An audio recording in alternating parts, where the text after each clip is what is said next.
People say ghosts don't fly planes. But that night, at 32,000 feet above the Pacific, when two F-22 Raptor pilots locked onto an unidentified aircraft, they heard a call sign that the U.S. Air Force had retired years ago, a name whispered like a legend. "Ghost Rider, is that you?" And the man holding the radio wasn't a military pilot anymore. He was just a tired single dad flying a commercial airliner home, with 200 passengers asleep behind him. What happened next would make America question how they ever lost a hero like him. And why he disappeared in the first place. Ethan Cole had once been the best. Not just good, legendary. Back in his Air Force days, pilots used to stop talking when he walked into the room. His call sign, Ghost Rider, wasn't just earned, it was feared. He flew like he could read the wind before it moved, like the sky itself bent for him. But that was another life, one he'd buried the day his wife died in a car crash, leaving him alone with a 3-year-old daughter. The Air Force told him to take time. Time to breathe. Time to heal. But grief doesn't follow schedules, and Ethan broke quietly. He resigned before they could say the words. "You've done enough," his commander whispered, hugging him like a brother. But Ethan didn't feel like a hero, he felt like a man who couldn't save the one thing that mattered most. Years passed. He became a commercial pilot, choosing safe skies over dangerous ones. People clapped when he landed flights smoothly, but none of them knew the truth, they were cheering a ghost. Every morning he packed his daughter's lunch, braided her hair, and forced a smile. Being a single dad was harder than any mission he'd flown. She was 9 now, bright, curious, the only anchor keeping him from drifting completely. But even anchors slip sometimes. One night, flying Flight 709 from Tokyo to Honolulu, the sky grew strangely quiet. No turbulence. No radio chatter. Just the soft hum of engines and the moon glowing like a silver coin above endless water. Ethan didn't know it yet, but the world was about to remember his name. At 2:14 a.m., the warning screen blinked. Unidentified aircraft, close approach. Ethan stiffened. Commercial pilots didn't see this. Not out here. Not at this altitude. He radioed calmly, "Honolulu Center, this is Flight 709. We're picking up." Static cut him off. Then a sharp, metallic voice snapped through the open frequency. "Flight 709, this is F-22 Raptor Echo 1. Identify yourself immediately." Ethan exchanged a look with his co-pilot, wide-eyed, confused. Another voice chimed in, lower, tense. "Unidentified aircraft, squawk your code." "Repeat, identify." Ethan responded with protocol. Then silence.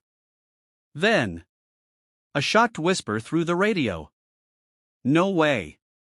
That can't be him." The second pilot murmured. "Ghost Rider." Ethan froze. His hand trembled slightly above the controls. That name wasn't supposed to exist anymore. His co-pilot stared at him like he'd seen a ghost. That's when Ethan realized something terrifying. The F-22s weren't tracking a hostile jet. They were tracking him. And they knew exactly who he was. The moment the Raptor pilot spoke his call sign, Ethan felt a part of himself he'd buried deep claw its way back up. The part that used to thrive in danger, that used to trust his instincts more than instruments. But those days were gone, right? The radio crackled again. "Ghost Rider, authenticate, last mission, call it." Protocol.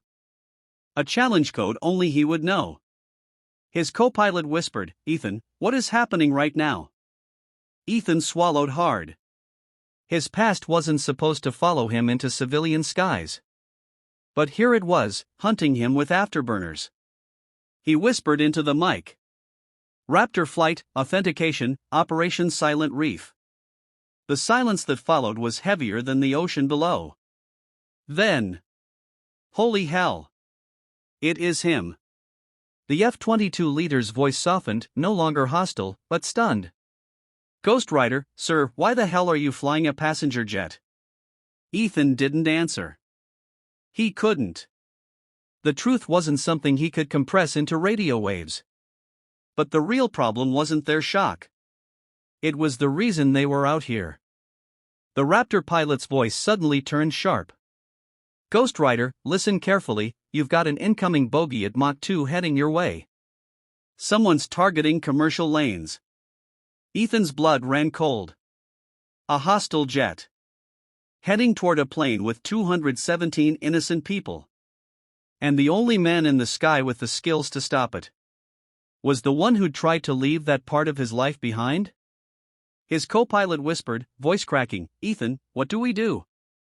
For a moment, Ethan saw his daughter's face, her sleepy morning smile, her little drawing stuck to the fridge, her tiny voice saying, Daddy, come home safe today. He turned the controls slightly and spoke with a steady voice he hadn't used in years. We protect them. That's what we do. The lead Raptor pilot exhaled in disbelief. Ghost Rider, are you engaging? Ethan stared at the radar, the incoming threat now a sharp, fast-approaching blip. He wasn't wearing a pressure suit.